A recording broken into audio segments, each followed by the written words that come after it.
BSL. And you are live.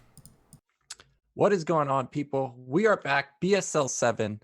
Today, solo casting, Rapid is not able to make it. And for those of you that were not here for last week's group, highly recommend those games. Those were insanity, especially Casper versus DNMax and SPX versus Avilov. But this week we've got groups E and F, and we've got the hero of NA, Je-yoon, in Group F. And we're actually going to start with Group F today. It is going to be Je-yoon, TTF, and I have to look, who are the other two players in this list? We've got Crossy, who is a up-and-coming Korean American, and we've got Lancer X. So it's a pretty stacked group. We've got every single race, Protoss, a Terran, and 2 Zergs. And of course, I'm rooting for the NA players to get out because there's not really any NA players left. Dragon, I think, is the sole remaining NA player, and he got here through last season's BSL. So our first game today is actually going to be Group F. It's going to be Je-yoon versus TTF. It's a Zerg versus Terran. Now, Je-yoon, I have good experience with him. He's a very strong Zerg, very sneaky Zerg, likes to sneak 3 bases sometimes, but also mixes in a variety of styles. He can play Ultralisk, he can play Lurker, he can play Mutas, very deadly. And TTF, I've played him on the ladder a few times. It's pretty damn good. He's a Russian Terran. TVT, of course, a little different than Terran versus Zerg, so not quite too sure of his Terran versus Zerg style, but I'm excited to see how far he can go. We know that SPX has made it into the round of 16, so TTF looking to become the second Russian to make it to the round of 16. Our first map is going to be Power Bond. We're already in the game. We've already saw a lot of epic games on this map, so looking forward to it. So I'm ready to go. We can get this group started.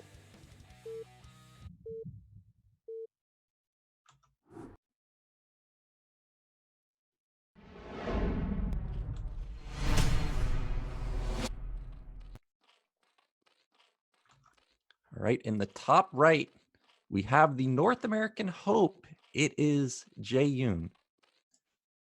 And in the bottom middle, we have another very strong Russian Terran. It is TTF.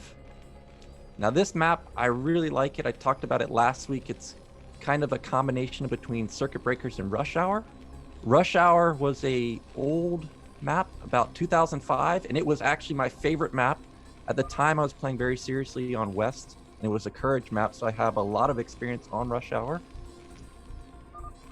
And this is a 3-player map with tons of money. Now, luckily this time, Je-yoon is going to get his Overlord in the correct position. So he's going to see exactly what TTF is going for. And this is going to be pretty crucial on this map because all of the positions you can wall off, going for that depot and racks wall. And we see a lot of mech play, which is kind of trendy these days. Flash has kind of innovated it, going for this really slick 10-30 timing with 1-1. Now we see TTF has not gone for the fast wall, but this is an extremely fast SCV scout.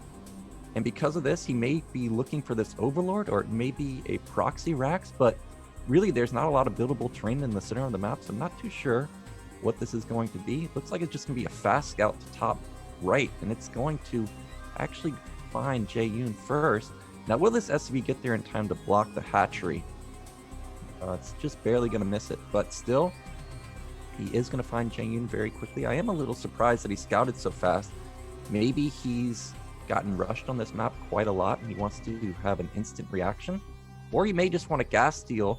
2-hatch has been a very common style these days with Zerg, and a gas steal would be pretty brutal. Does not look like that's what he's going to go for. And behind this, we do not see a wall. It is just standard racks. We don't see a gas in the main either, so we're not going to have any mech play. Just going to be standard expand. Now he sees that the pool went up a little bit late. Je-yoon, he is drone man. Wants to get out as many drones as possible, get his econ really going. We are, ooh, 2.5 hatch. Now versus Je-yoon, this drone on the left side, we're gonna have to be very, we're gonna have to pay attention to this because it's already setting up that he wants to take this third base. And when I play versus Je-yoon, I find this to be the hardest style to deal with. He always gets up lurkers in time, and then all of a sudden you're facing 3 base Zerg with 3 gas, and there it is. There's the hatchery. And TTF, does he recognize that this is happening? Because if this was me, 230 gas, not really super abnormal. I would be skeptical if Zerg has the econ for a 3rd hatch at this moment. So really, TTF is probably not expecting this at all. And he's going to get punished. Well, maybe he isn't, because this is an extremely fast gas from him. He's reading this correctly. He's going to rush gas. I think that this is going to be an academy. I assumed it was going to be an academy, but it may just be 5 racks, which is kind of unusual when you're facing a gas timing like this. So we're going to have to wait and see what's the reaction going to be. What's this SCV going to build? Oh, nothing just yet. He's got the money.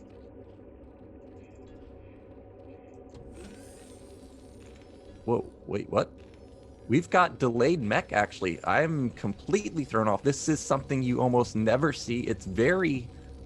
It can get punished really easily by 2-hatch play, which is what we're seeing from Je-yoon. A big Ling flood can cripple your econ and then follow up with mutas. Now, Je-yoon went for a hybrid play. He's got the 2.5 hatch. There's the Hydrogen as expected. He wants to get this 3rd hatch up, protect it with a few lurkers, and then Terrence in. Ooh, SCV drilled to the mineral. He's going to make it through these Lings and up the ramp. And he's going to see the Hydrogen, possibly drone trying to deny it. He's at least forced it behind the mineral lines. Can he? Oh, it turned around. He still doesn't have sight. So low. I think that regardless if he sees it or not, if he knows how Je-yoon plays, he should suspect that it is Hydras. Now, I don't think he saw it, or if he did, he barely saw it. Now, not a really big issue because he's not going bio. He is just going into mech play. So he'll be able to go for something like a few vultures with speed. That would be my move if I was going up against this particular build and I had gotten gas. Vultures with speed, you just run past lurkers, shut down that drone line. And really, you're nullifying the extra econ from the Zerg. Now, what does Je-yoon want to do as a follow-up? He's got gas that is natural, pretty standard.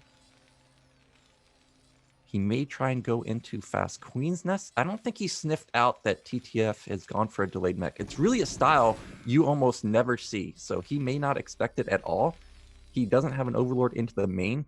The Vulture coming out is going to really be the first sign of him knowing that it's mech, and TTF is going for the speed on the Vultures. And he did suspect that there is a hidden 3rd base. He sent an SCV to top left, and he has found it. Now, SCV, or the Vulture did show itself, but the Lings missed it, and the Vulture is going to go to top left. Okay, now the Lings confirm that it is Vulture play. Je-yoon trying to deny these Vultures, but speed's going to kick in pretty soon. Armory's already done, already started +1 weapon. Now, this is going to be a long game because we see +1 weapon. Vulture getting into the 3rd base, drone down. Really good job from TTF. Speed is kicked in. Need more drones. Can you get one more drone? Okay, a couple drones going down. Not a big loss, but he did confirm that lurkers aren't out. And actually, Je-yoon did rush the hive. It's already started. About 25% of the way done. Here comes some more vultures. Lings don't intercept them, though. But Hydras on the ramp would deny them anyways. So Je-yoon reading this exactly how he should. He knows that it's delayed mech. He's rushing into the Queen's Nest. We've seen a lot of timings lately, so Lurker Defiler Rush would shut down any timings. There's really nothing to deal with anything under Dark Swarm. Now, TTF, he doesn't get... Oh, he does get one Vulture into the main. He's going to see that there was a hive. Now, what's his response going to be? Because he's already committed to 3 factories, 4 factories even, with the starport. So this is actually going to be an okay build from him because he did go for +1 weapon instead of +1 armor. When you see +1 armor, usually that's going to be a timing. But because he's gone +1 weapon, more than likely he's going to sit. He's going to go into vessels. And Power Bond, with so much available resources, you can get 6 bases so easily. If we look at the map, just going slightly to the left and really not even moving very far to the north, you can get all of these bases, all 6 bases, mineral only, and 5 gas. That's crazy. Now, Je-yoon would still have access to about 10, but 5 base Terran, really, really deadly. I like what TTF has done. He's laid a few mines on the left side of the map, denying at least the 4th base for now. Je-yoon powered extremely hard. Scan goes off, sees the Defiler mound. And Je-yoon's econ has not gotten ridiculous just yet. He has just started now to build macro hatches. So TTF can still go for a timing if he wants. Really don't think he's going to, but he could with +1. He's building a drop, so he's really trying to keep Je-yoon in check. He's got his command center being built on the left side of his main. He's going to float over there, then take the low ground and potentially the mineral only. So yeah, we're really setting up into a long game here. Really, neither player can deal a lot of damage right now. Vulture drop going to be headed to top right. Oh, no, it's actually going to go to top left. Now, I'm not too sure about this. Not that many drones here. Also, the Nidus is right there. He could Nidus them all out really easily. But pretty skimpy defense. It's 1 Hydra. Vultures really could get a lot of damage done if he doesn't catch this. Oh, he somehow avoided all the vision of the Overlords. Oh, no, he didn't. Je-yoon intercepting this, pushing it back. Really nicely done. Mines. Not going to get anything done. Vultures. Try to get in the mineral line. Nothing.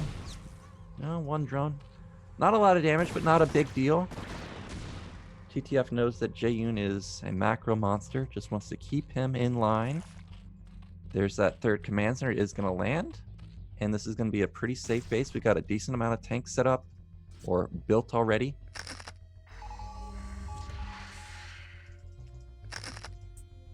+1 is done. Ooh, actually... Oh, there's the 2nd armory. TTF does have a 2nd armory. I see that his 1st armory is upgrading +1 armor. Hopefully he gets that 2nd one spinning because +2 is such a key breakpoint for Terran. Not just in Terran versus Protoss, but also Terran versus Zerg. It allows you to splash Lings 100% of the time, regardless of how much armor they have. The TTF, what does he want to do with his army? He's trying to push in the Dark Swarm, but everybody knows even just 1 lurker under Dark Swarm can fend this off. So real no opening there. He's got to be careful, can't lose these tanks. I mean, this is his entire tank count. It's just 2. Almost go down. This is a really risky move because TTF, it's not like he has 10 factories. He's only got 1 add-on.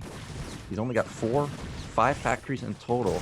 So every tank lost is a real big hindrance to his defense. If Je-yoon starts to get aggro, which he's going to in the next few minutes, Ultralisk Cavern has started at mid-left. Another macro hatch. His econ's really starting to kick in. If we look at his bank, 2,000 gas almost. He's got 4 base. And as a Terran, once Zerg's got 4 base, I'm feeling really sketchy of my position unless I've got 3-4 bases set up with a huge tank line. So TTF has got to be a little bit worried. Not right now, but in the next couple minutes. I really want to see a 2nd add-on. He's got 3 gas. He needs to get his tank count up.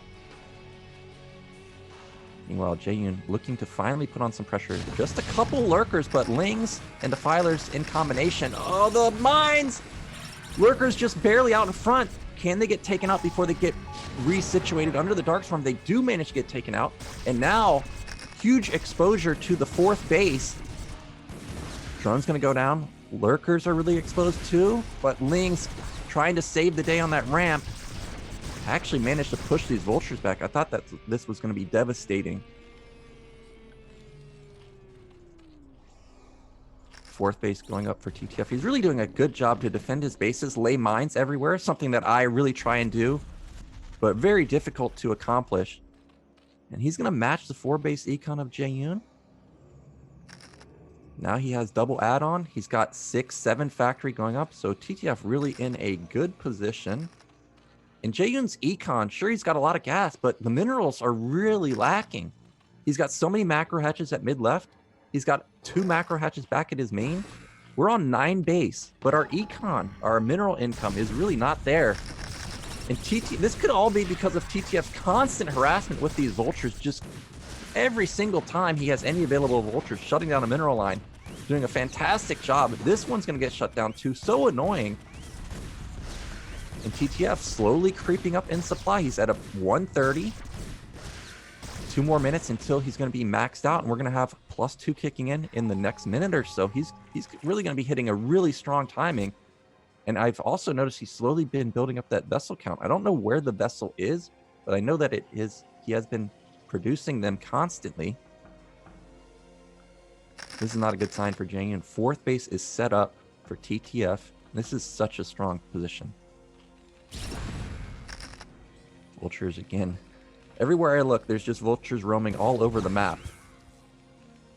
More mines being set up. This is just exactly what you should do as a Terran. Still, Je-yoon floating so much gas. He's got a lot of lurkers, but really not getting much done with them.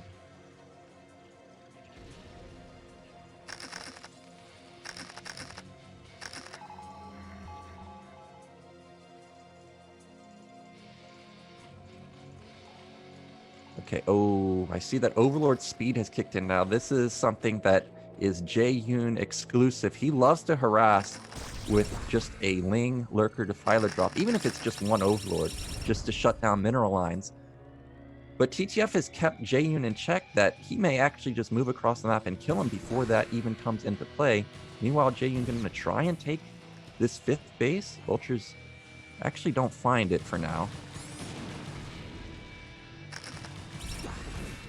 Je-yoon does now have good econ at his 4th and 3rd base, so now his econ's really going to start skyrocketing. So TTF, if he wants to get a killing move in, he needs to get it in within the next minute or so, because this is when Je-yoon gets scary. He's got all of his tech. He's got 1-1. He's got 4 bases, 10 hatch. Finally, the first few ultras have moved out. And the defilers really haven't died. Here comes a vessel to try and clear out a couple of those. Ooh, Je-yoon. He went from 80 supply all of a sudden up to 130, catching up big time. Up to 150 now. TTF, you're in trouble, man. We may have missed our window. +2 did kick in. I'm surprised he didn't attack with it. You can see that he's trying to make a move with these tanks. TTF missing some macro. He's floating 4K, 1.5K. I don't know if you can do this versus Je-yoon. Also, these tanks not able to bust through the defilers, and once these ultras come in, okay, a drop going to bottom at the natural, defilers and 2 lurkers. Now what Je-yoon's going to do here is draw the attention to the natural, and meanwhile he's going to bust out of the 4th base. Watch this. He's going to shut down the mineral only. Also, here comes that drop. 2 lurkers. Defiler gets unloaded. Only 1, but that's all you need. And now all eyes on mid left. Another drop into the main, also gonna focus down some depots in the armory. And here he goes, mid left. There's that defiler. Just use consume. Je-yoon gonna break out right now. Where did all those tanks go? They all moved back, and here come the ultras. 4th base and 3rd base are exposed. Mines are really good, but are there enough? Oh, Je-yoon's just everywhere. Lurker's so annoying at the net. The main getting shut down. Defensive matrix into the 3rd. Surprisingly, the tanks are gonna push them back. Now, will he go up to the 4th base?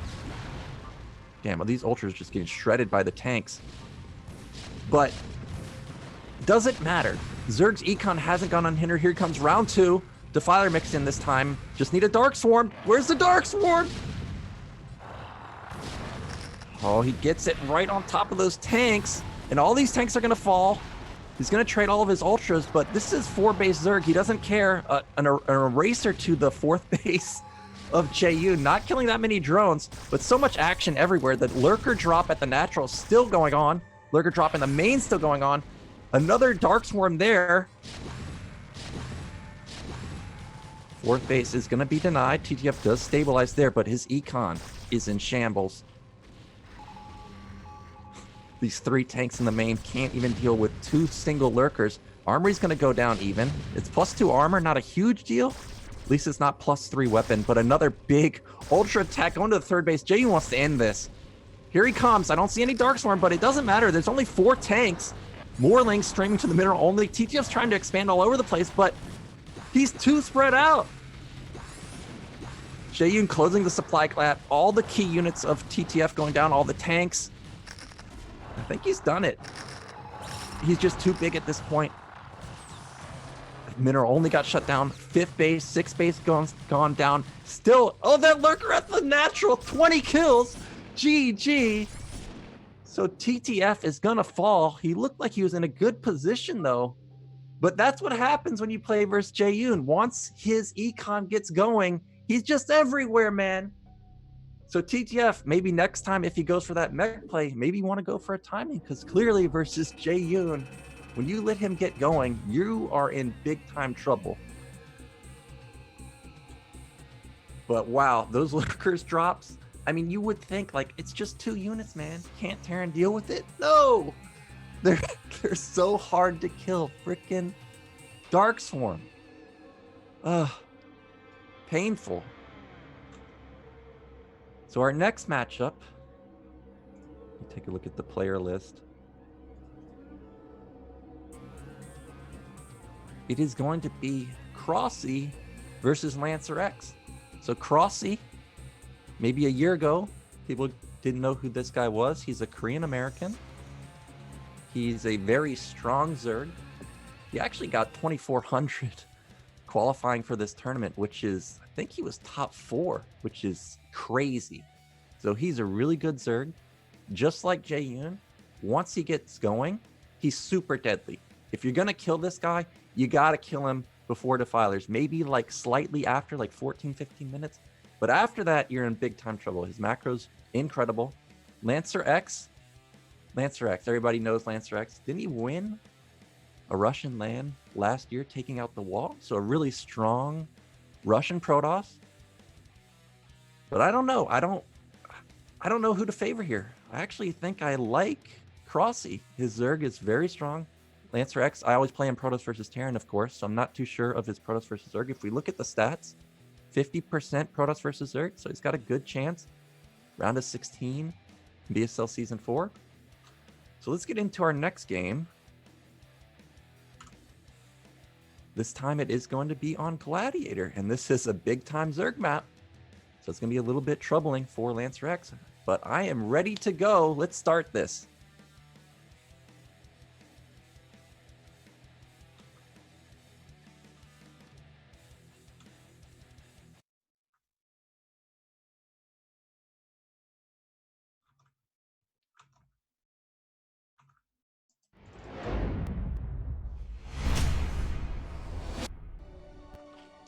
In the top left, we have the Zerg player representing NA. It is VT Cross, aka Crossy. And in the bottom left, we've got one of the strongest Russian Protoss players. It is Mr. Lancer X. So Lancer X, when I play him on the ladder, this guy, he is Artosis's nightmare. It is pure gateway man from him. And when I was off racing as Zerg, I remember a game versus him specifically. We had an hour-long game, and he just had so many Archons. It felt like you just couldn't kill him. So we may have a very long, drawn-out game from Lancer X on Gladiator if he ever decides that he's unable to kill the Zerg, which is pretty common on this map. There are just so many bases.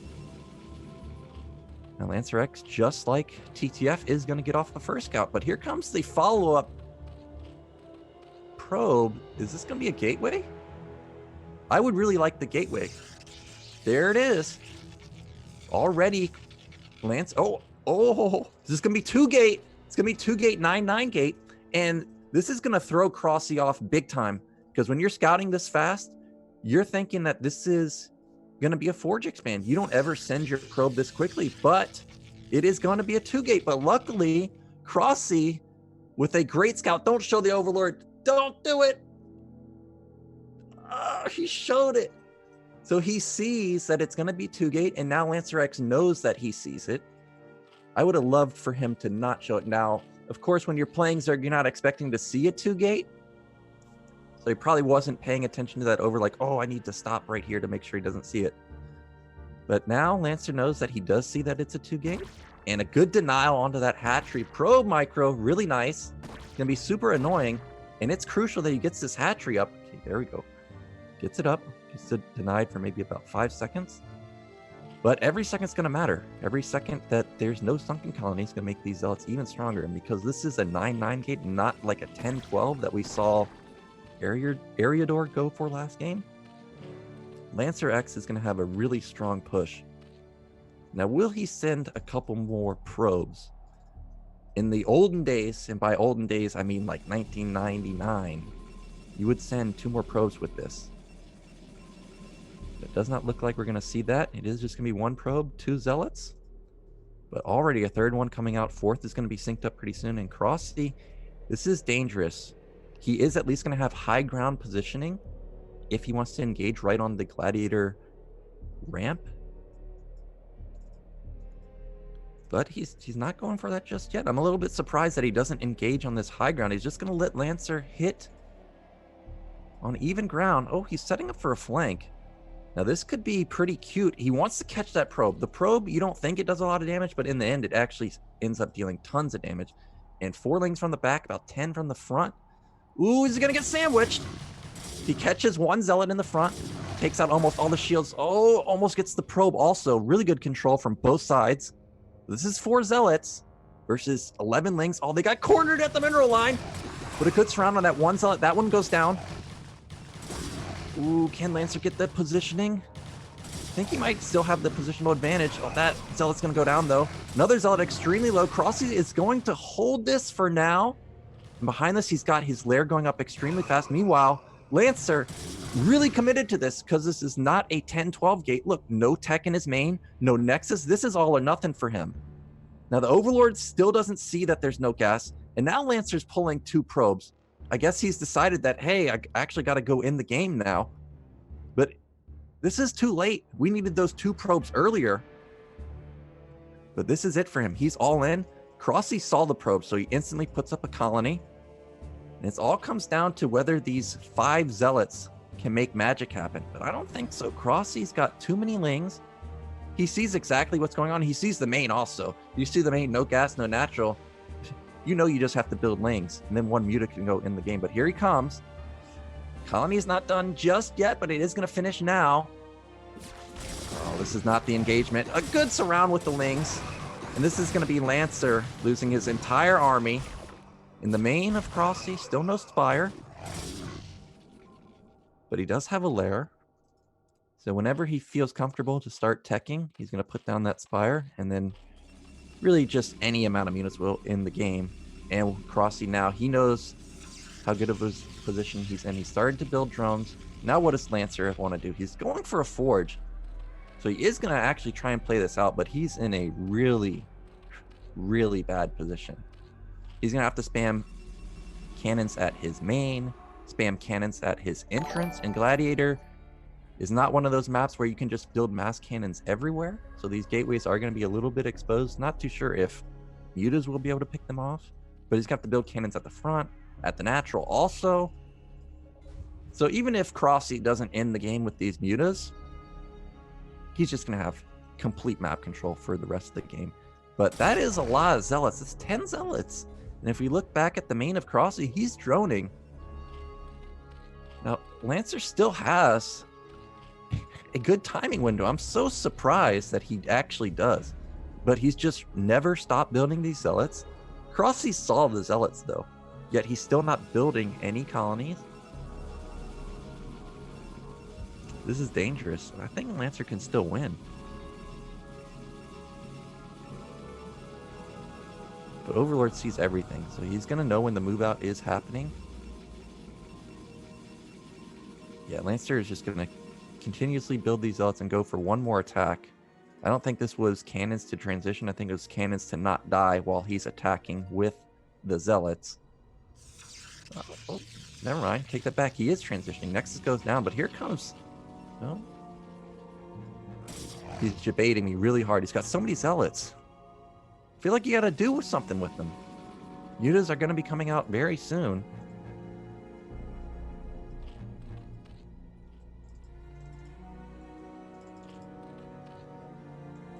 All right, well, we do have gas.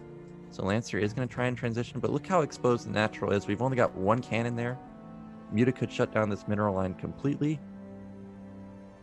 We see the first Muta come out for Crossy. First 4 Mutas, so 4 Mutas. Not a lot of DPS, but a decent amount of DPS. But this is a lot of Zealots. How many is this? 12 Zealots. And the Mutas are actually moving out of position, but we still have 2 Sunkens, a decent amount of Lings. The Evolution Chamber going up. Muta's going into the main. No cannons. Lancer knew that Mutas were out on the field, yet no cannons into the main. So we got a base trade scenario. Lancer shutting down the natural, but there's too many Lings. All these Zealots are actually just getting melted. I thought they're going to do much better than that. Meanwhile, main just getting ransacked. GG. So a quick game from Crossy, and this 2-gate play that I actually really liked did not work out for Lancer X. It's unfortunate that he had those positions because Crossy got to see it from the get-go. If he had mid-right, that probably would have been a killing move. So a bit unlucky for Lancer X. He is going to move on to the loser's bracket, and he is going to be going up against TTF. But we're going to have Je-yoon versus Crossy, a Zerg versus Zerg. But Je-yoon, he plays every race, so we may actually have Protoss versus Zerg. I know Je-yoon likes to play that matchup. I don't think we're going to have Terran versus Zerg, but that's also a potential matchup. But wow, this is going to be a really good matchup. Whoever we see, I don't know what game we're going to go into just yet. Okay, I've just been informed it is going to be Je-yoon versus Crossy. Now, I know Je-yoon always whines about Zerg versus Zerg, so I really do think we're going to have a Protoss versus Zerg. And I wonder what map these players are going to pick. We know that a lot of the maps are really not the greatest for Protoss, like Gladiator, hard to take a third base. Really good for Zerg to get tons of bases. Power Bond, which we see quite often, at least in BSL, is a bit hard for Protoss too. Ground Zeroes in BSL, which is a bit hard. So we may not see any of those maps. I personally hope we get to see Oxide, but I think that's not going to happen. I think we may end up going on to something like Sylphid. But anyways, guys, for now, we are just waiting on the game to get hosted. And it has been hosted, and look at that call. It is Sylphid. So another 3-player map. This is a map that we've been seeing in ASL, or at least in previous ASLs. Really good map. I wish that they would put this in the ladder pool. But regardless, we're going to go into Crossy versus Je-yoon now. I'm ready.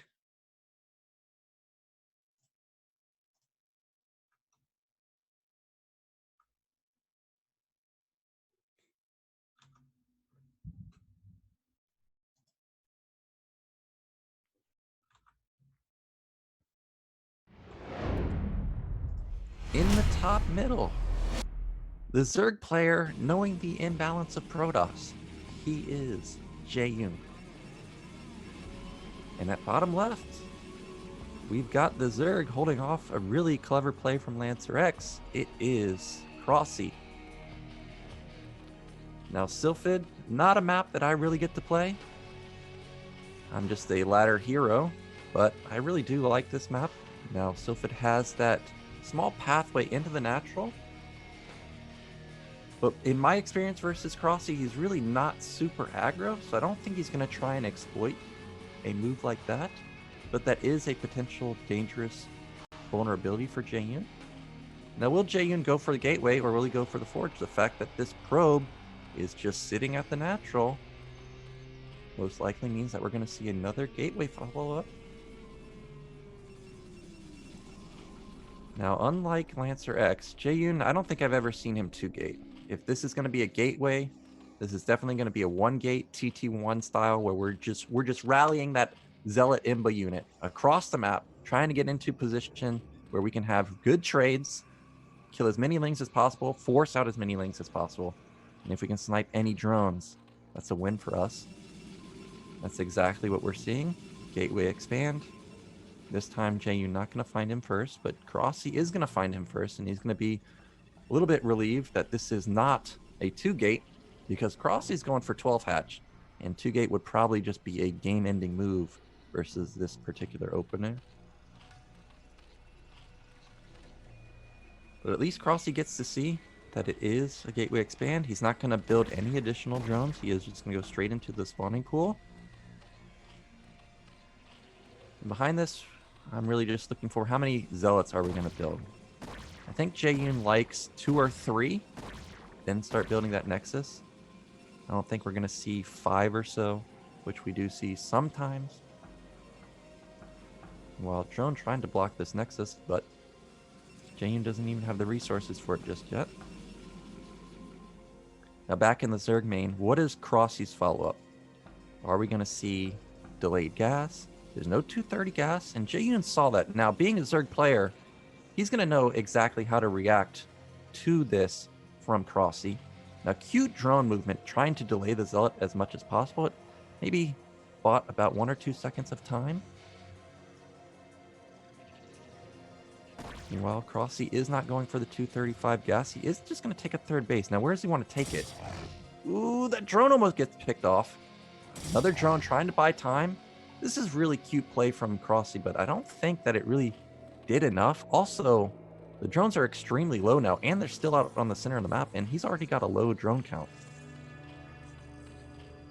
Meanwhile, Je-yoon going into the back of the minerals. This is what every Zealot ends up doing. He's got to get that probe in the back.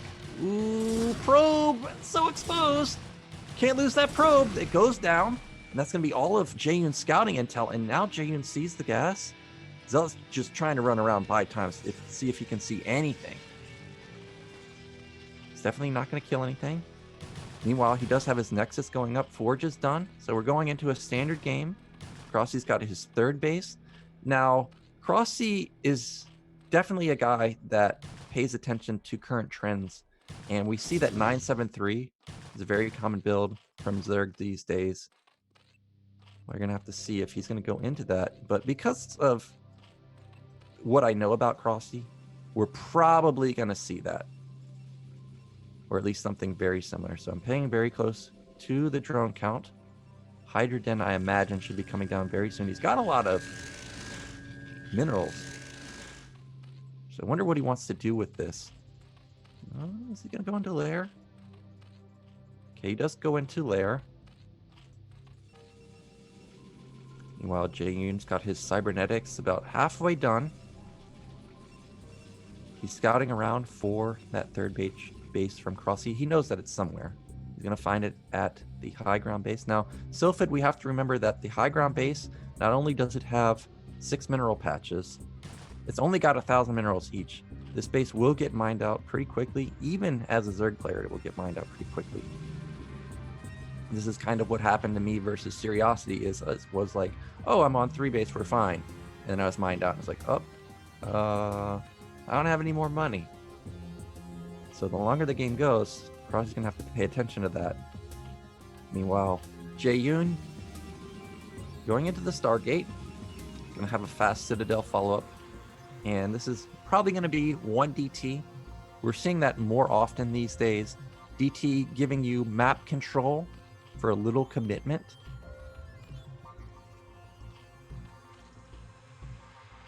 And there is the Spire for Crossy. So everything is pretty standard from him. He's even got 4th hatch going up. 5th hatch going to be pretty soon. Probably at his 3rd base to complete a semi-wall. Hydrogen also going down. Now, my real concern right now is I'm looking at Je-yoon's base and the Forge is not spinning. And we're approaching 6 minutes. Sometimes you're seeing Forges spin as fast as 4:45, setting up for the 7:30 timing. This is definitely not going to be the 7:30 timing. But what does he want to do with this? Because +1 is such a crucial upgrade. I feel like regardless of what build you're going for, you got to get it, at least by now. Because we've got 5 hatch Hydra production, speed even starting for Crossy. So this Spire is not for Mutas.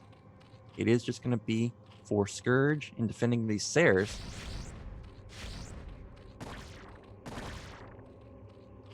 Finally, +1 weapon starts spinning for Je-yoon. But this is going to hit around 9:15. I just don't know if it's going to be in time for this incoming big Hydra play that we know that Crossy's going for.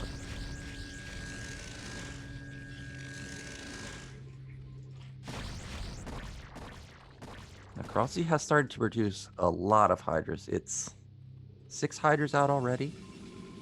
He knows that Je-yoon's probably not going for a timing because the +1 weapon was so late. So I don't think he's really too concerned about spamming out Sunkens or anything like that. This is definitely not going to be a defensive move where he's going to try and split the map. This is going to be a killing move from Crossy. Now back in the main, Templar Archive did not see Storm being researched. And there is the DT from Je-yoon, but he needs to start getting out some Templars. Okay, first Templar being produced in the second gateway, but Storm has not started. We're gonna have all these Templars with no Storm. Meanwhile, DT is gonna clear out all the lings, or almost all the lings. So Crossy's vision on the map is gonna be extremely limited, but he did at least identify that a DT got out. So he does know that he does need to keep overlords everywhere, make sure that they're not able to sneak in and wipe out a drone line. Zerg can be in such an amazing position, and then one swipe of a drone line, and all of a sudden Protoss is back into it. Je-yoon's got big gateway flood coming up, 5 gate. Storm is at 20% though, and here comes Crossy, but here comes that DT that I was just talking about. Gets into the mineral line, kills 2 drones. There's 2 Hydras though. Gets 4 drones, but it did get shut down. Oh no, Templar popped out on the wrong side, and it gets killed, and Crossy's just going for it. There's only 5 Zealots. There's a Templar, which he saw, but he's not too scared of it. He's just gonna focus down these cannons. Je-yoon, he just doesn't have enough. There's so many Hydras, 12, 15 Hydras left over. All the Zealots just bleeding out without any cannon support. Je-yoon pulling pros, but he has nothing to drill on, so they're just gonna get shut down, focusing down the Forge. Oh, Je-yoon, Crossy hitting at the perfect timing, and it's GG. So Crossy, the first NA player to make it out, he's going to win 2-0, taking out Lancer and Je-yoon. And really, for me, I thought Je-yoon was going to be the favorite of this group, and really it was just who's going to be second place. But Crossy making it out, and now Je-yoon's going to be the one waiting in the decider match. Oh, we are going to go for a quick break right now, but when we get back, we're going to see TTF versus Lancer X, so stay tuned.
BSL. So welcome back. Welcome back everyone. I hope you can hear me. I'm here with Mr. Naoken and I'm replacing Mr. Rapid because it's probably too late in Korea for him to do it right now. I probably he didn't woke up, right? Because he was setting up the alarm for the time being. Yeah, I don't know. Maybe he just slept through it. I mean, it's very late there. It's like 1 a.m. So, I mean, he's heroic to do BSL, but yeah, he's not here this time. Hopefully nothing happened. I mean, we don't know where he is, so hopefully nothing happened to him. Oh yeah, let's hope everything is fine and he's just sleeping. It's right. Like it's right assumption, right? Yeah. So sorry, I wasn't prepared to cast today, so I'm not shaved, but I hope you will all forgive me for that. So Mr. Naoken did a great job with solo casting, but I'm afraid about his throat because it's like maybe too much to cast solo 10 games. Yeah, I mean, solo casting is completely different than duo casting. You have to, yeah, it's completely different. I'm definitely happy that you decided to co-cast with me so we can get a Zerg perspective, not just the Terran perspective all the time. It will be Zerg perspective in PvT because we will have Lancer X, Lancer X versus TTF. So these are the profiles of the players. So who do you think is favorite over here? Like Lancer or TTF? Do you know them? I have limited experience versus both these players since they're from Europe. You know, now with the new ladder, I don't get foreigners nearly as often. When I play Lancer X, he's pretty good. When I play TTF, he's pretty good. So I would assume that they're probably even, but because, you know, I don't know how TTF plays, but his game versus Je-yoon actually looked really good. Maybe we're a little too greedy, but other than that, it looked pretty solid. But I have to say that we are on the map that I hate, Bloody Ridge. How does a Terran let this happen? He must not watch VODs, or he has something very special planned. I hope he has something very special planned, because if he doesn't, this is just going to be a carrier nightmare. But I mean, he is going up against Lancer X, who, in my experience, is pure gateway man. So maybe this is a smart pick versus Lancer X, so you don't have to deal with carriers. I don't know. Oh, maybe it is. You're right. But do you think like 2 players map is better for a Protoss than for a Terran? Oh well, if you ask the majority of Terran players, they would say, oh, it's definitely good for Protoss. Doesn't even matter what map it is, because they just get the probe in your base, they gas steal you, they proxy gate you. Even if the probe doesn't gas steal you, they just harass your building SV. It's so annoying to deal with on 2-player maps versus Protoss. So I would favor Protoss in probably all 2-player maps, but especially this one. Okay, so maybe let's get started and see who is going to be better on this map. Yeah, I'm ready. Okay, let's go.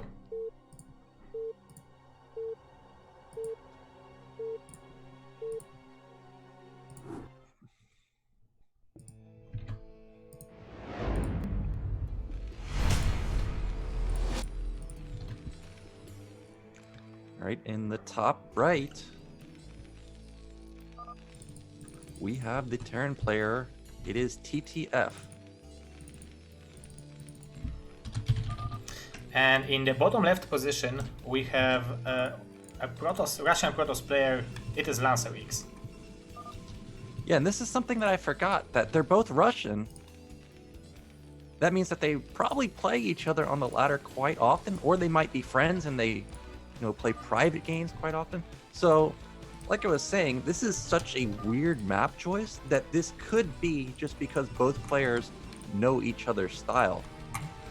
Yeah, that might be too. And recently there is so many Russian tournaments only for Russians that they are probably, even if they are not practicing together, they play a lot against each other in the LANs because there a lot of participations from Russia there are in this tournament. So they probably know each other quite well. So you are probably right. This is like probably map fitted into knowledge about certain things about certain player.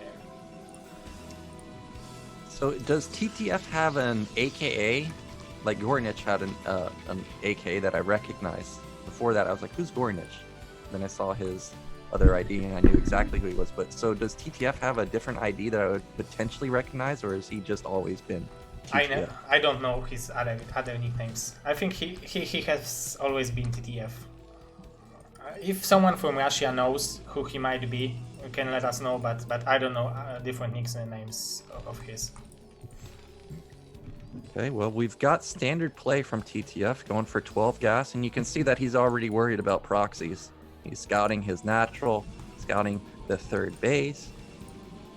So clearly he's at least played on this map, which personally I've never played on this map. I've just watched this map, and there's a lot of cool games from Flash on here, like a super epic Terran versus Protosses, but if I was to play it, I would think it's a nightmare. But we've got Lancer going for a standard play also, just standard cybernetics, no zealot. This is not Bonneth, not going to be rallying that zealot across the map. Yeah, that's. I thought that Zealot first was a new meta that Protoss are starting like more often even than a Fast Dragoon, but somehow Lancer decided to go for Fast Dragoon. Probably because of that he will have a quicker range, right? Yeah, he's going to have quicker range.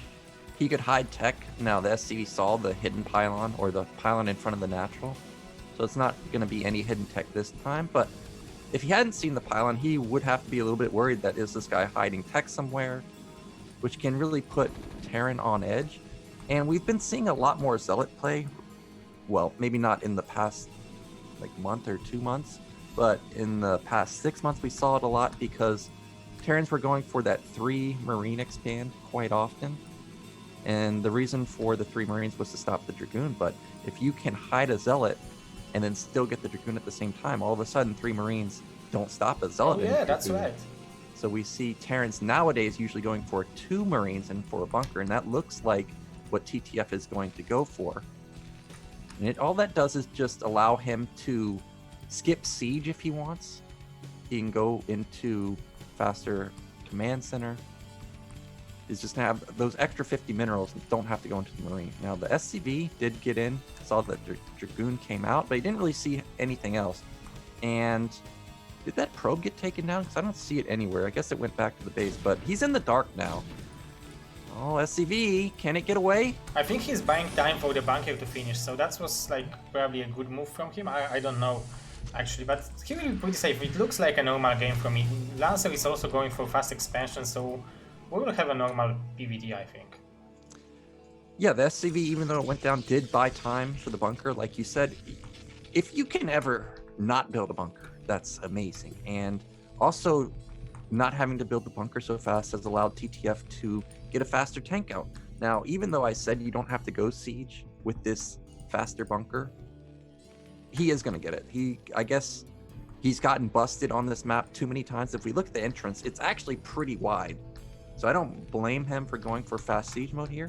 Behind us, we do see Lancers playing pretty standard. Nexus follow-up after 3 goons. He's not... Ooh! Okay, I thought those Dragoons were going to try and jump on he was hungry for this tank, but then he calculated that, okay, it will not work. And if it will, I will lose 2 Dragoons, so it's not worth it. Yep, but he did poke and see the command center. And when you see a bunker this far out, you always got to be a bit suspicious of what Terran's doing. If you don't see the command center, you've got to start being worried about 2-fact, starport, so a smart move. So he was scouting that there is command center there, right? With this Dragoons. Yeah, he wanted to confirm that it's an expansion, because if you're going 1 gate, not building Dragoons, which is what he has done, I think he missed 1 cycle, then you can die pretty easily. But what he did lose here is because those Dragoons took some hits. Look at the barracks. The barracks is pumping out more Marines. He's not going to see it. This is going to be some type of FD push, delayed FD push off of 1 fact. This is similar to what Ample likes to do. We don't see a second factory, so TTF looks like he's going to expand behind this, but this is going to be strong regardless. Yeah, definitely right. This will be very powerful, especially that Lancer have splitted Dragoons, so he'll have 2 Dragoons on top of his natural and 2 Dragoons like in the middle of the map out of like they will not help in this engagement, and he didn't even scouted that, so it would be very good for Lancer to scout that at least right now, so he can get back this, because even with 5 Dragoons it wouldn't be that easy to hold that. Zero, is this game just done? Like, half of the army of Lancer X is on this ramp. He didn't even see the army coming. And TTF is going to have mines. we don't have an observer out just yet. He's going for a shuttle, so there's no observer. And Lancer's in desperation mode. He's scrambling to get back those 2 Dragoons. This is 3 tanks. Remember, he already has siege. Oh yeah, and Lancer is waiting for the Reaver, but it's only halfway done, so it's still out of time until it will be done. There are these 2 Dragoons which are trying to catch reinforcements, but I don't know if it will work. Still 3 Dragoons left, still 3 tanks left. And yeah, there will be bunker. With bunker, it will be much harder to bust this push. Oh, and look at this. This is an extremely punishing position. He's going to get bunker up. He's got an eBay wall going up. This Nexus might go down, but luckily a Reaver's already out. And the tanks are really clumped together. If he can get into that sweet spot, like, look at the tanks, they're in like a triangle. If he can get right in the middle, he can just blast down these tanks. I don't know if he recognizes it, but he really could get a lot of damage done. Here he goes with that shuttle. Is he just going to counter? He's just going to counter. I guess he's going to give up the Nexus. It's already dead. I didn't even realize. I mean, that's one of the options you can do, but I thought that defending with the Nexus is most important, but I think Lancer gave up on the Nexus and then now decided to deal a lot of damage to TTF, and actually he's not having anything in the main base. There are only 2 Marines, and the tank will pop out in a second. That will be good for him.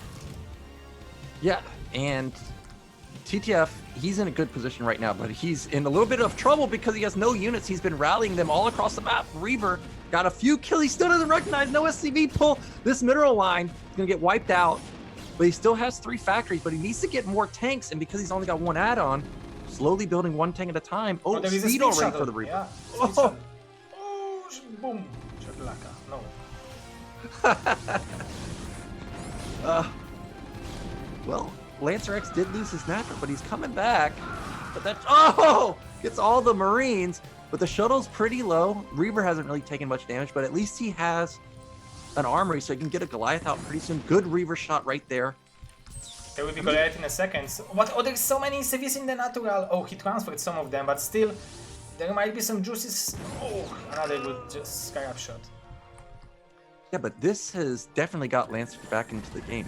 He does need to get his Nexus up somewhere, whether it's at the natural or at a 3rd base, because TTF is still on 2 base.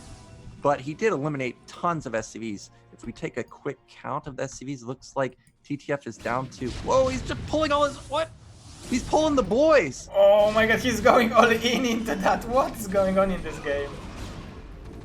This is a disaster. These tanks, really, there was not a lot of tank support or support for the tanks because they had to deal with this Reaver, and Lancer busts out easily. Meanwhile, these 7 SCVs that wanted to get into the fight, they weren't mining. But at least he still has 2 command center, but Nexus has gone up. Lancer did break out. He's still got a good army. 3 gate. Reaver is still alive. He's got double shuttle, which is very dangerous from Terran's point of view. And Sniper Ridge, look how open the main is. Like the left side of the main, you can fly in from so many angles. Yeah. Oh, very cute move with the engineering by blocking the Nexus from Lancer and killing the probe, so it will delay his third for a second. But you are right, after seeing like Lancer have still 2 shuttles after defending this push, there is a huge potential for harassment for him right now. Especially that he's adding 1 more Reaver, so he will have 2 Reavers soon with a quick shuttle. That's a good, like, eventually 2 now that Lancer defended that push actually well. Yeah, Lancer, I was pretty confident he was dead when the Nexus went down because this is like Tau Cross. Like, look at the entrance to your base. If you get depot walled there, how do you ever get out? Oh yeah. But he did manage to get out. He's got his Nexus up. He's double expanding, so his econ is going to kick in pretty soon. Now, something that TTF has going for him, he's already got +1, but because the Reaver harassed him so hard, he's not able to get his starport up, get that +2 going. But he still has a strong army. He's only down 10 supply. He's got a lot of Goliaths, a lot of tanks this time. But he's got to be careful. Yeah, with +1. Oh, there's those shuttles on the right side. Oh, he's coming. Oh. Whoa. Oh, it was 1 shot left. I actually thought Lancer was going to engage right there. All of his Dragoons were on the right side, but he moved back to the middle. That would have been probably a killing move. Dragoons from the bottom with Reaver shots firing over the top. But for now, TTF has survived. He definitely needs to get a 3rd base because he saw that Lancer X wanted to double expand. So you want to match the expansion timing of Protoss. And this third bait isn't, like, it's not looking very hard to take. Like, if he will only slowly siege mode on siege... Oh my god, it was... But it might be a good engagement for Lancer. He needs to target fire. Yeah, good job with target fire the River. But now this Really River... good no! Oh, distraction. Rivers are Gosu in this game. Reavers are nuts! Now, luckily only one Scarab went off there. So these players are going to trade their armies. But that could have gone a lot worse for TTF. He focused down that first Reaver, which was great. But now that the third Nexus is up, Lancer's Econ's going to start kicking in big time.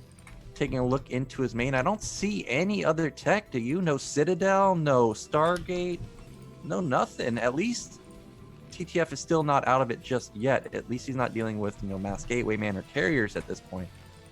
So that's the benefit of that push from TTF, that Lancer didn't have enough time to go for a higher tech. So it's at least this is what's going on going right for him.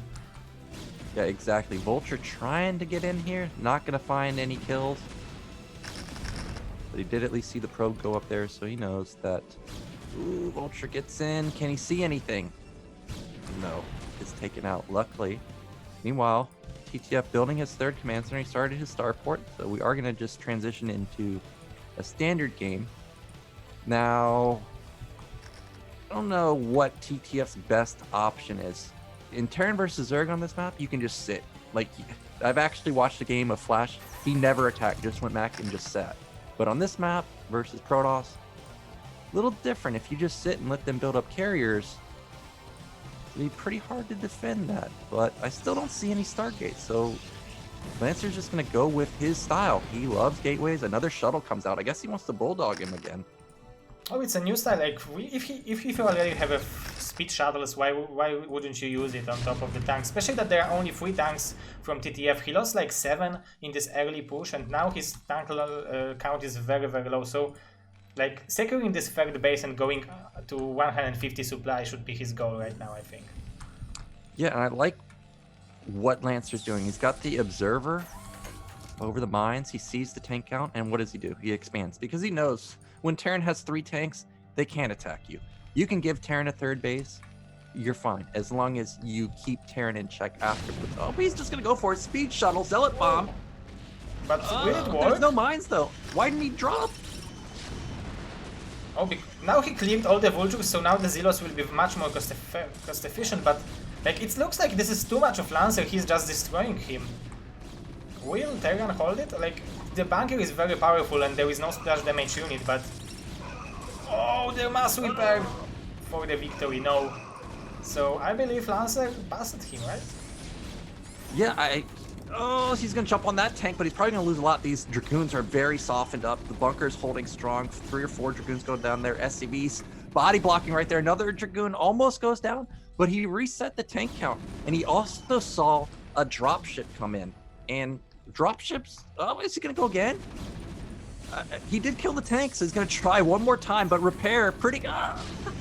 No, he wants to lower the number of the tanks so badly. Like, he killed like 3 of them just like that, and there is only 2 machine shops from TTF, so only 2 tanks on the time. Yeah, now this isn't something you see every day. We've got a 2 Goliath drop to mid left, but unfortunately a Dragoon's already sitting here, and these are already damaged Goliaths. The Dragoon may be able to clear it out on its own. Oh yeah, if it would be Vultures, it might be better result out of that. Oh, and he's still producing Reavers, I mean Lancer. Yeah, Reaver just popped out going into the main. Well, I guess he's decided that that drop's going to fail. Smartly, he's going to leave. But even though the drop didn't do any damage, he got a full scout off, sees that it is still just gateways. He confirmed there's no Stargate, there's no Templar Archive even. But Lancer's done a good job just denying this third base forever. And with this dropship, he also like pulled all the army from Lancer to his main base, so he like bought himself a lot of time thanks to that move. Yeah. So, what is TTF's move? I just checked his armor. He got +1 armor going. Says he doesn't even have +2 weapon started just yet, and he desperately needs +2 weapon. He needs to get +3 weapon ASAP also, because he's got to camp it out now. Protoss is too big at this point. Our best chance of winning the game is to go for the long game. And here comes Lancer again. Another Zealot bomb, big hit. But he intercepted the river in the shuttle before it got unloaded, so at least that's working for him. But still, a lot of tanks are dying. These barracks are buying so much time for TTF. And look at the supplies. Somehow it's like very even right now. Yeah, I don't know how it's so even. I mean, Lancer is losing a lot of units, but he's killing a lot of units at the same time. So this is just a testimony to how well TTF is macroing. Like every time I look at his factories, constantly spinning.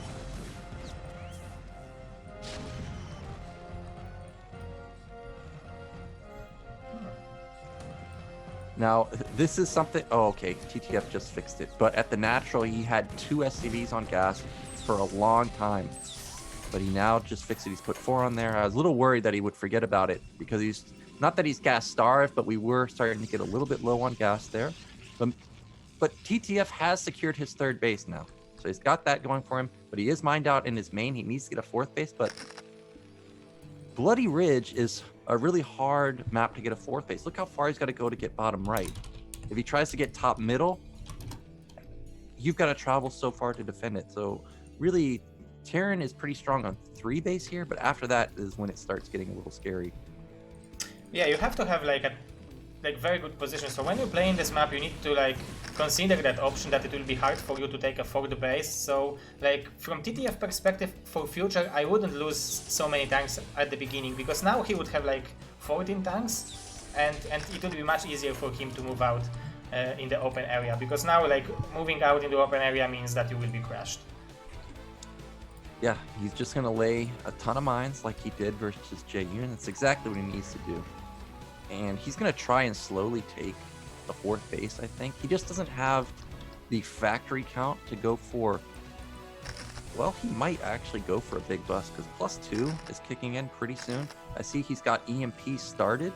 And we look back at Lancer's base, I just now see the Arbiter finishing.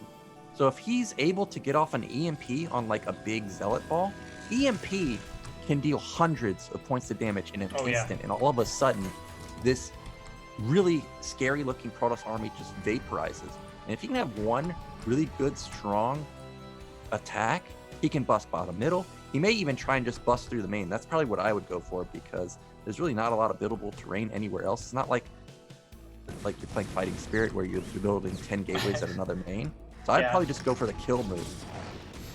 Yeah, but it's a very cute move from TTF. He have 2 dropships loaded in the tanks, so 4 tanks with plus few vultures can clear some bases, and he badly needs to kill this 11 o'clock or 6 o'clock base because it's now it's 5 bases against 3, so it's definitely advantage for Lancer, especially as you said earlier, it's harder to take 4th base for Terran right now, so he will have to kill 1 base or kill Lancer right now. Yeah, he was channeling his inner fantasy for a while with the double dropship. Had 4 tanks in him. Oh, he just loaded them up again. 1 dropship going to the top. Gonna try and shut this down. But 4 tanks is pretty expensive. He doesn't have many tanks left over. He's got 10 total if you get rid of those 4. I love this one Reaver, just being annoying, keeping TTF back. Yeah, and thanks to that Reaver, TTF is moving very slowly, and every second is working for Lancer advantage. So he knows what he's doing, and he's waiting for the Arbiter, and that's what he's doing. And plus 10 Dragoons in production. That's also nice. TTF with a cute move at top middle. 1 tank on the high ground, 1 tank on the low ground, but Lancer's got his army split. Sure, he might lose a few units here, but unless there were like 5 or 6 tanks, he's not going to lose that much. He's just going to send in a Zealot. That's all you need. But I think TTF showed us how you can defend this base relatively easy as a Terran. Like, put 3 tanks on the low ground, 3 tanks close to this Vespene Geyser, and overall it should be pretty well defended against Protoss. Yep, but wasn't able to get the Nexus for now. And if you're Terran in this point of view, you're feeling the pressure now because Lancer's taking a base on your side of the map. You're just getting strangled out. So TTF is probably setting up for a big 3-3 attack, and if that doesn't work, probably just going to exit the game because still no attempt to even take a fourth base at this point. I don't see a command center being built anywhere. So as a Lancer, would you start making gateways somewhere else than in your main base just to have them in your map in case your main base would be killed? I mean, I would if this was a different map, but I'm looking all over the place. Where do you build it? Like, there's like these rocks everywhere that prevent you from building. Yeah, it's like there are only few areas where you can build gateways, and there would be like maybe 6 gateways max would fit there. So yeah, it's actually very hard in this map to do it. Well, here comes TTF. Oh, His army is massive, and yeah, that's huge. There's only one Arbiter though, and that could come back to bite Lancer because, like I said, EMP ridiculous. +3 is about to kick in for TTF also. And especially if TTF can get on this high ground and have a trade, like 4,000 bank for Lancer is pretty big. That's what, like 3 cycles of gates? But I don't know if that's enough, honestly. Yeah, but there will be a recall soon, right? Like the Arbiter is already going over there. There is a lot of turrets, but I think he should be able to cast recall before the Arbiter dies. Yeah, he might be able to cast recall, but TTF is pushed almost entirely across the map. Where are those tanks? They're still sitting on the high ground. Meanwhile, a tank drop at the top is actually going to get this Nexus, I think. Yeah, he's still working on that. That's a really good move from TTF. This Arbiter, here it comes. He's going in for the recall. I don't think it's going to get off. This is 7 turrets. There's no minefield, though. Lancer, he's decided that he doesn't need to fight this army. He's just going to loop around. But TTF, he scanned and saw it. But he needs to siege. All those tanks are clumped up. Do it. But Lancer is going for it like just with A move, Proto style. Oh. Yeah, but he just lost his Arbiter with the recall, right? And he just got the other Arbiter EMP'd, and the EMP hit a bunch of units. So if TTF wants to attack, this is the time to go. And meanwhile, he's killing bottom 6 middle. o'clock, yeah, 6 o'clock base. But the only bad thing for TTF is that he's only mining from this 3 o'clock base, so he badly needs one more base. Even in the middle, it would be not bad for him to take it. But one more income would be really good for him, because like Lancer can A move, lost everything, and rebuild his army one more time with the amount of cash he has. Yeah, there's just too many resources for Lancer X that TTF, if he was maxed, I would probably be a believer in somehow stalling out this game. But because he's at 156, he's going to lose these units pretty much for free. I just don't think he has the supply. And I agree, he should take the middle. It's an underestimated base. Just like on Fighting Spirit, it's like if we take the middle, it's really not that hard to reinforce. Meanwhile, this drop at top has done so much work. Yeah, he can just target fire the Nexus now. Oh, and he's doing that, right? Or no, he's going for the probes. He's gonna kill the probes right now. Command Center has finally started at bottom right. I just think it's a little too late. Yeah. And now we're getting spread out extremely far. Tanks in the middle. Oh, Lancer's gonna move down to bottom right and kill it. And Lancer is also having pretty good upgrades. It will be 3-2 in a second, so we don't often see that good of a replay upgrades for a Protoss in PvT. 2 Forge upgraded. Yeah, he's about to have +3 weapon. He's gonna be matching the Terran upgrades, which is pretty good. I'm a big fan of getting all the upgrades if you're gonna go for upgrades. But 3-2, pretty good. He should start plasma shields pretty soon. Meanwhile, Lancer taking bottom middle. I mean, he just really hasn't lost much. He's just constantly got this huge bank, whereas TTF, he just can't mine anywhere. Eventually, he's got to do something to get a base. I don't think top is the base to kill. Here comes Lancer, though. He just probably wants to end it. Look at all these tanks! Oh, they don't see the incoming army, so it will be disaster for TTF. Oh my god, he didn't know this. So this was the most important moment for tanks to shoot. A huge stasis at the top gonna eliminate those tanks, but meanwhile these 5 tanks at the bottom are doing work, but there's just so many Dragoons. Well, is he gonna actually hold? No, I don't think so. Lancer, he's gonna move to the top side. He does hold. And he will kill 12 o'clock base in the same time, so well done by TTF. But still... Yeah, nicely done. But look at mid right. We're down to 200 minerals on all of our patches. That means we've got maybe like 1,500 resources total available, and that's it. And Lancer has a 4K bank. Yeah, it got lower from the last time I checked, but it's still 8 times more than TTF have right now. And Lancer stole his mineral from the TTF part of the map from 12 o'clock, because in theory it should be TTF map base. Yeah, so he didn't take that much, but it is something that could come into play if this game gets stalled out. And Lancer X, he wins. He went to bottom right.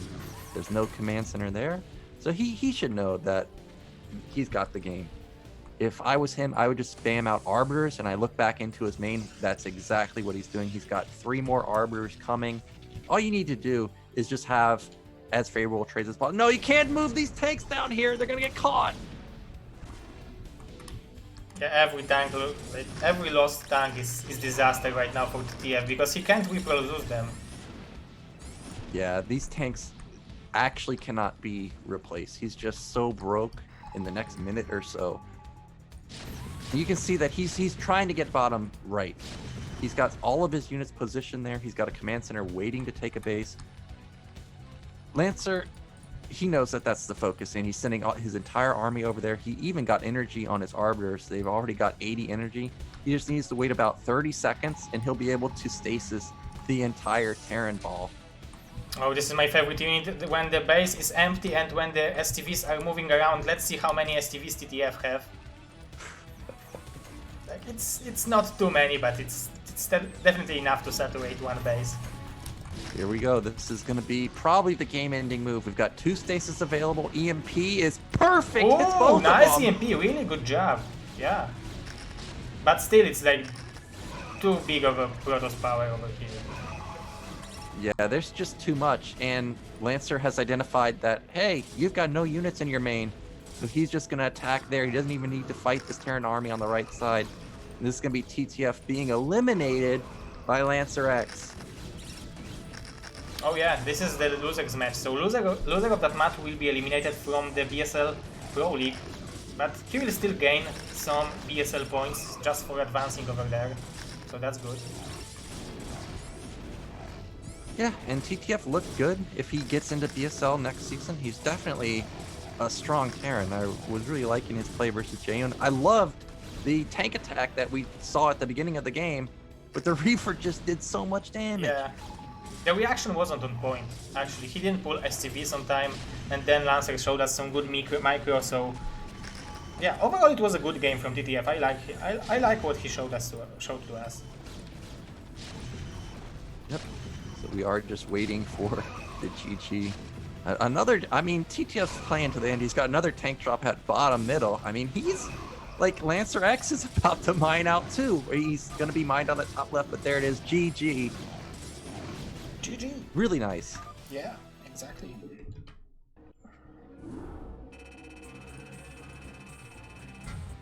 So I'm a bit sad that Terran got knocked out, but I am happy that we got to see a pretty epic game. I was really expecting to see carriers, but with it being Lancer X, we got to see something different. And the shuttle harass was really nice. There were so many moments that I thought his just Zealot Bomb and Dragoons were going to end the game, but yeah, TTF managed to hold on. Yeah, and then was this moment after the 3 or 4 attacks of Lancer when we saw that there was a 110 supply for Lancer and 100 for TTF after losing like 4 engagements in a row. That was incredible from him. Yeah, I don't know how he did it, but he did manage to keep up. But it's just how the map is. You can't ever lose control because it just starts snowballing. Like, it's so hard. Okay, Mr. Naoken, so we can see that Mr. Rapid is here, so I will go to the shadows and let you do your job. So we will be right back in 1 minute. I will just set up everything and we will be right back. It will be a very short break. Don't go anywhere.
All right, welcome back, I guess, to me and to everybody else out there.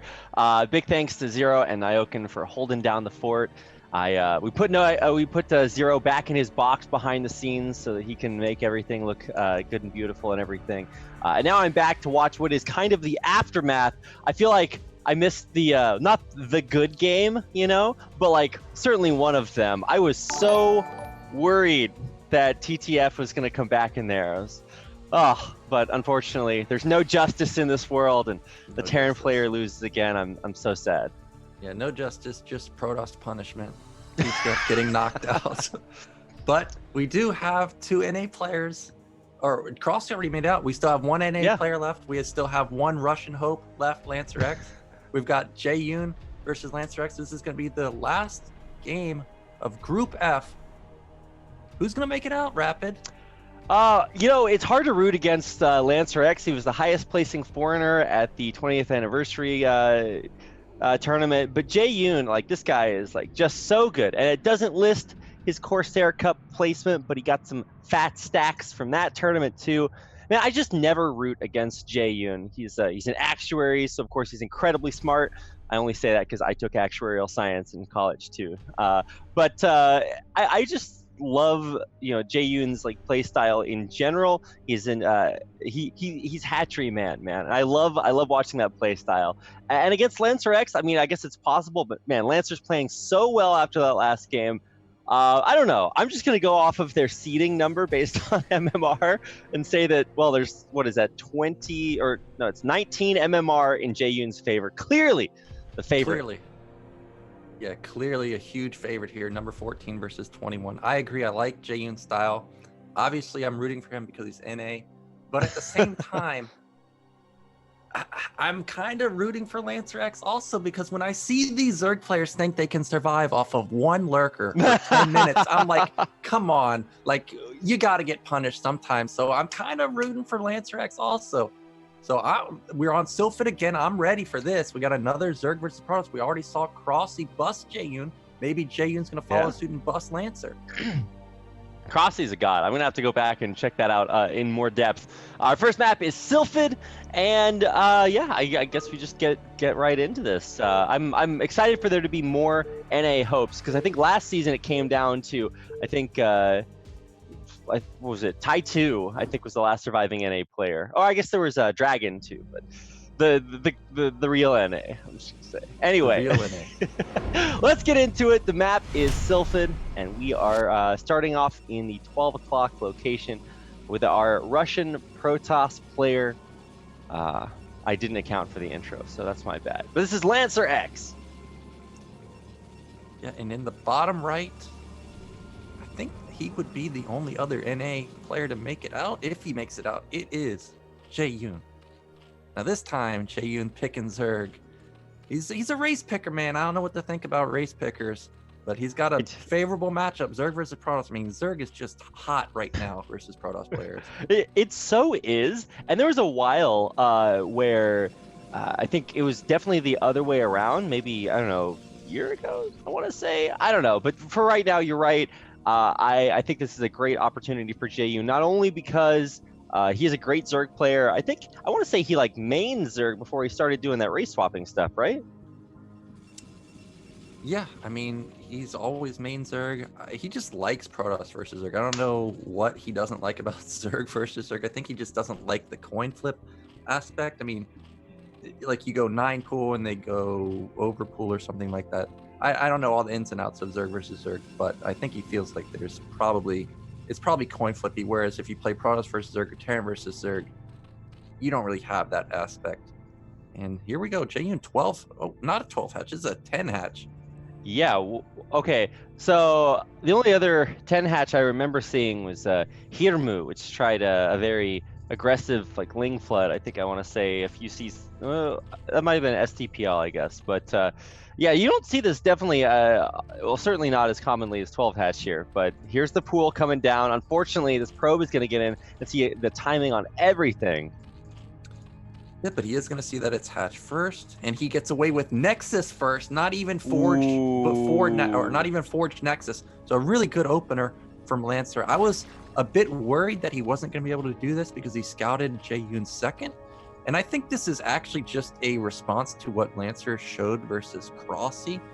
Lancer did go for that 9-9, so Je-yoon, who's drone man, doesn't want to get caught going for a 12 hatch and then run into a 9-9 gate. So I think this was pretty smart from him, but really good opener for Lancer. Yeah, that is the dangerous thing about playing against Lancer X, is because he is not one of those players you can like pigeonhole into, oh, he's a economic player, he's a aggressive player. No. He can kind of just do everything, but especially for aggression, you never take that for granted. Although, I mean, going Nexus this early, this is every Protoss player's dream. They're just like, how late can I build my cannon? And there still are no cannons up at all. So he's called it correctly, though. Not going to have to worry about any like aggressive like Ling Hydra play. And he's still got his probe alive, so he feels totally safe. Yeah, and I don't think this Overlord really got a glimpse of what was going on until really, well, I mean, of course, he knows sort of what's going on, but I mean, I don't know if he recognized there's no cannon just yet. And Lancer even went gas before the cannon, so his build is extremely streamlined, and Je-yoon's going to have to do something to get this Protoss player in check, because already it's getting a little bit out of hand. Meanwhile, Je-yoon's gone for the standard play, 235 gas, got his lair going. This looks pretty similar to what we just saw Crossy do. And yeah, this is before there are any Zerglings. Okay, he has his first 2 Zerglings, and we're almost 4 minutes into the game. So he is certainly powering up the tech tree. His 3rd hatchery is just about to pop. And this is, I guess, what we want to call the 5-minute no rush kind of game. We're just seeing both players get their economies all up and ready to go. Now, what's going to happen when this lair pops? I'm super excited for this, because I actually didn't get a chance to catch that game with Crossy in it. So every time you make a reference to that, I'm just thinking to myself, oh, I guess maybe this happened before too. Yeah, we just had a standard opener, Spire, then into a Hydrogen, and really didn't build any Scourge. You just built Hydras and caught Je-yoon before any of his tech kicked in. I've got the first Zealot moving to bottom left, just going to be an annoyance. Probe drawing all the Lings out of position, and this Zealot might actually get a drone kill. Wow, it's going after it for sure, but I think the drone's going to slide his way away, and there will be Zerglings to clean up that Zealot. In theory, but it is behind the mineral line, so, it's always optimistic. Probe getting back into the main, though, so this is big for Je-yoon. He's going to be able to, or it's big for Lancer, my bad. He's going to be able to see the lair and the Spire morphing in, which is exactly the information he was looking for. Yeah, and he's got a second Zealot into the natural, already killed 1 drone. And look at this positioning. 1 Ling versus 1 Zealot. That's what you want. Oh my goodness. How many Lings is that it took? Oh, he even pulls back one of the Lings at 1 HP. Cute. But look at, this is such a good build from Lancer. He's already got his Stargate done. He's already got his Citadel done. He's got +1 started, which is something Je-yoon missed in his Protoss game. So everything looking really tight. I actually think that Lancer's Zealots did enough damage to kind of hurt Je-yoon quite a bit. He's just now started his 4th hatch. He's going to start his 5th hatch pretty soon. Second gate has come down, and even if you just have 2 gates, those Zealot numbers can get high pretty quickly. So this 7:30 probably timing from Lancer X is going to be pretty scary. Yeah, for sure. Never underestimate the power of any number of Zealots walking across the map. It's especially if you had your economy, like, I don't want to say disrupted, but yeah, those Zealots were actually pretty annoying for the cost, So we're going to finally get a chance to see the soft, I don't want to say contain, but Je-yoon getting out on the map to make sure that he has enough room to macro up behind this. He did actually make a couple pair of Scourge here, and he's going after not only the Corsair that was in his base, but maybe the next one too. He's going to cut it off. Gets 1, almost the second one to connect, but Scourge are the dumbest units in the game. Yeah, Lancer X did a good job controlling that Sair. Now, I don't think he needs to move out with these 4 Zealots. He needs to just wait for his speed, wait for +1. +1 is about a minute and 15 away. First few Hydras are coming out. But Je-yoon's ready for it. I don't think he's going to take much damage now that I'm seeing the positioning. Sylphid, look at this high ground on the 3rd base. In the Sim City, like, the Sunken can range from high ground. Then you have to deal with the Evolution Chamber. Look at the position of the Larva. Oof. That also limits the Zealots coming in. I really did think that Lancer would have a good timing, but now that I'm looking at how tight this third base is, I don't think it's really going to do much. Yeah, no, the SimCity, of course, excellent. I mean, in theory, eventually he'll have lurkers there, but he doesn't even need that right now. It's just so difficult to break there. So instead, going for the natural here. But I think, I don't know, SimCity is just rock solid everywhere. Obviously, Zealots are very good. Drone drill through a couple of Zealots there. It doesn't matter. Lancer pulls back, and he pulls back from the third base, too. Excellent. SimCity everywhere. I don't want to say Air SimCity because the Corsairs had to run away so quickly, but kind of that idea. It's just very hard to break in anywhere. But let's watch the power of this KP boy. He's running to the third base, and if these Corsairs can swoop in and take out those Overlords, then there's maybe some potential there. Yeah, he wants to get something done with this DT, but really no opportunity for him just now. Well, now there's an opportunity. Oh, no. Ooh. I saw the Hydras move out. Oh, 2 DTs. Yeah, you know, you don't really expect the second one. That no matter how well you micro your Hydras, they're just gonna pop. And those DTs really taken out. I mean, I don't want to say a sizable number of Hydras, but there used to be a bunch there, and now there aren't. So this also delays the Hydra push across the map too, which of course needs to get there as quickly as possible. Yeah, I'm constantly looking at this third base of Je-yoon. Every time I see Hydra move out, I get a little worried. But he's always got 5 just sitting here. DTs cannot find an opening there. And meanwhile, Lancer's got +1 weapon now. He's got a decent Zealot count. He's got 4, 5, 6 gate. Ooh. And this Zealot count is actually starting to get pretty worrying. I think he's up to like 11. Oh my god. Okay, don't run in there. That is, you are not allowed. No trespassing on my lawn. 4 cannons, Storm. Ugh. I mean, both players just really rock solid. But now we're going to test the third base again. 1 Corsair going down, but there's only a finite amount of Hydras. Oh, target fire on the DT. Takes one out immediately. And there's too many Hydras on the high ground to break the third base. Yeah, those 6 Hydras just rocked that DT. I thought for sure those Zealots are just going to steamroll, but the AI got jacked up. They're not getting good surface area. DT going to the natural, gets taken out. And that's a lot of the control of Lancer X down the drain. He's got 7 gate now, but he doesn't really have any Templars. He's got 1 Templar right now, and Je-yoon's starting to amass a sizable Hydra ball. I was actually really surprised. He had that 1 Templar with just enough energy to storm in the perfect location. He gets the money storm off, but he has nothing else. So let's watch the middle of the map. This is where they're actually fighting. The speed is finished for these Zealots that are running up on the Hydras, but I mean, I don't think Je-yoon really has to fight right here. If he can get back to his base while only losing maybe a couple Hydras, he should be totally fine because the mutas are out. Surprise! Yeah, mutas are out, just like what True Touch does every time those Sayers are gone. Mutas are coming, and he's going to get a Templar for free. All these Zealots are isolated. This is 12 Zealots, and this is not the moment that you want to be dealing with mutas because Lancer X was setting up to expand. This cannon's gone. The Templars are just roaming around the map barren. Like, there's no support. If they get caught, there's no punching power to Lancer's army. It's just pure Zealot. Oh, they're gonna get caught. Yeah, exactly. They're gonna get caught. They're like literally contained on this. It's not even high ground. Storm does go off on the mutas to soften them up a little bit, but the Templar dies, which is kind of mission accomplished for these mutas. Look at the concave of the Hydras. There's just no way that you can break in there. So the Zealots have to run all the way back home. They're gonna die. At least a few of them are. To these mutas, and man, Je-yoon just killing it right now. Yeah, all of his econs exploding. He's just realized he's got good map control at this point. Had a big drone cycle at his third base.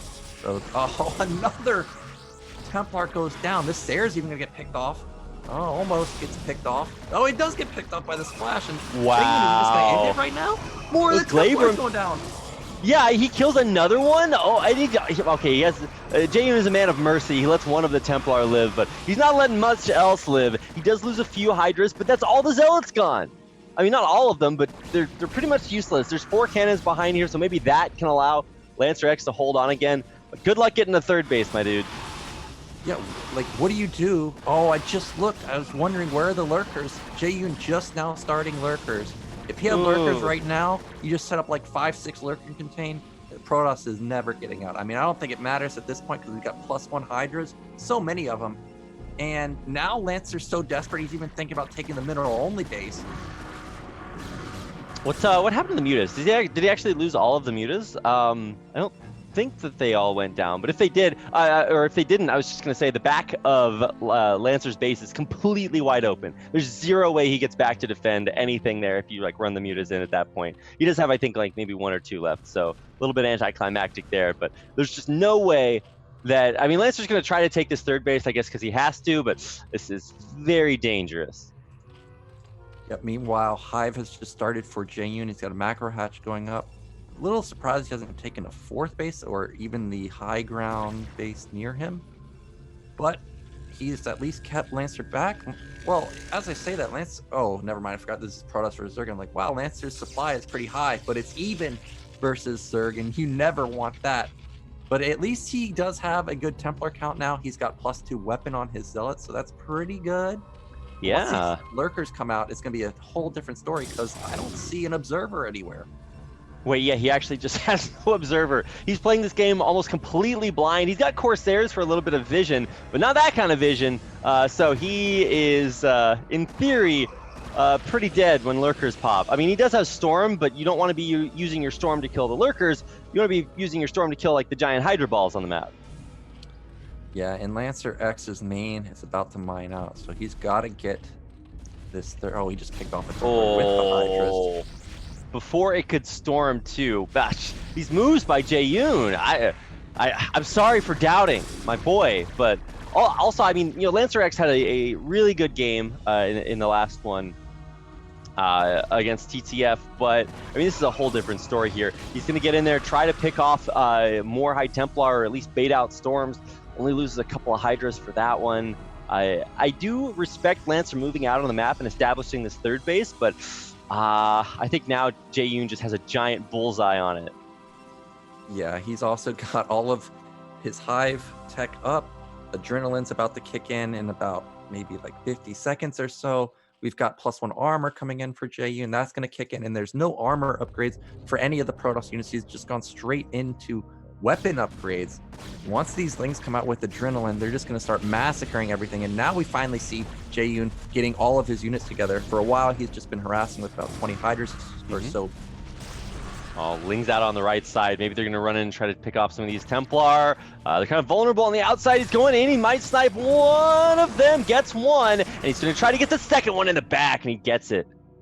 Yeah, now what's left from this army? We've got 10 Dragoons, I don't know, 15 or so Zealots, 1 Templar. We look back at the rally point of Lancer. He's got a lot of Dragoons, and Dragoons are very powerful, but if we have a Defiler anywhere, I don't see any Defiler tech anywhere. And I just realized, I guess I'm blind, that Je-yoon took bottom middle, the mineral only, and there's 3 macro hatches there. Wait, what?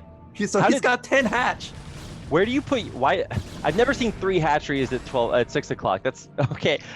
Also, by the way, he just has every base now. Very surprising, but also, how do you stop producing units at this point? I feel like you're just gonna have a million supply. I can't imagine a Lancer even if he takes out a base. What do you got a million other bases and hatcheries and lurkers, and oh my god, this is getting so crazy good. And look at the Ling backstep on the right hand side of the map, running through, trying to get either a cancel or at least draw the army out of position. And all of this is keeping Lancer from ever getting across the map to deal with any of those bases we were just talking about.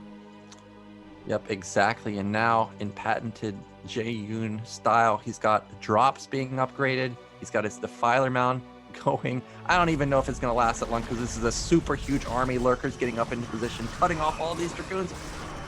But not bad. But Ling's on top of Dragoons. I don't know about that. That is highly questionable, Nyoken. I think you might have figured out the reason that Je-yoon's doing okay. Unburrow on the Lurkers, though. I actually would have left maybe a couple burrow just to kind of slow things down, but he is going to make the great Lurker exodus. But he's Ling backstepping on the right-hand side of the map again, and this time there's almost way too many. This base is in a lot of trouble over here, and Lancer cannot reposition to defend it.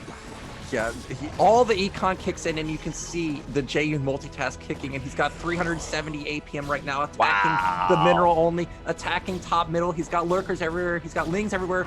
Lings just flooding to top right. That base is 100% dead. If this mining base goes down, that's it for Lancer X. All the probes clumping up if lurkers get in there. Oh no, that's my dream. Make it happen. Je-yoon crushing 2 bases at the same time. There's not enough storm. A DT will come out to try to help with this. There is an observer over these lurkers, but he might even just die to splash as he runs in. I mean, this is a scary time. Yeah, DT's coming in to clean this up, I think will be effective eventually, but just look at the damage done. Yeah, just unrecoverable damage. And look at this, Je-yoon taking all the bases. GG. So Je-yoon makes it out. Well, well, well. I just want to start singing like the national anthem, making bald eagle screeching noises. I'm sure I have a hot dog and an apple pie laying around the house here somewhere. I don't know, but what an incredible group. Crossy and Je-yoon, the 2 most American players I've ever met, coming out of the group in first place or first and second respectively. That's super impressive. Je-yoon, I don't think there was a single moment that game where he was behind. Yeah, I say it every time. You cannot let Je-yoon just sit there. You let him sit there, this is what happens. He's just everywhere. As soon as the econ kicks in, it's just full on. I'm everywhere. I'm taking bases everywhere. It's incredible, honestly. So he's going to move on. Crossy moved on, who had 2,400 MMR in BSL. So he's looking very strong also. He's a big time threat. But now we're going to be going into Group E. Group E. Okay, I was a little bit worried that this group happened instantly and we hadn't gotten to it yet. We do know the correct order of the letters of the alphabet, guys. Don't worry. I know you were concerned about that for a second. But this group also has another North American hope in it. It's Tai2, Vingzil, Babo, and La Abuela. I'm really worried for the other 3 players who aren't La Abuela because there's a rule that 1 Peruvian player has to make it out of every single group that has a Peruvian player in it. It's happened so far. Will it happen again? I have to find out. Yeah, I mean, it's possible. La Abuela, very good player. This is a really, I think, another even group, just like Group D that we had. It's hard to call who's going to make it out. I guess La Abuela is the guaranteed victor, right? We know he's getting out. But out of the other 3, who's it going to be? Tai2, really good player. Babo, a 2v2 player, but his muted control is insane, like up there with True Touch and Eon Zerg level. And Vingzil, actually don't know Vingzil. I played him 1 time on the ladder. He was surprisingly good. He's a Protoss player. So we've got all Protoss, all Zergs. I don't know. It's tough to call. Yeah, it is. I think we are going to take a short break before we get into that group. So I hope you guys have been enjoying the BSL so far. Click on any one of the fabulous links that have been being spammed in chat to find out more information about it. You can follow it on Twitter. You can look up the VODs on YouTube. You can support it on Patreon. You can follow the channel right up above. The button's already on your screen. So while you guys are doing that, we're going to take a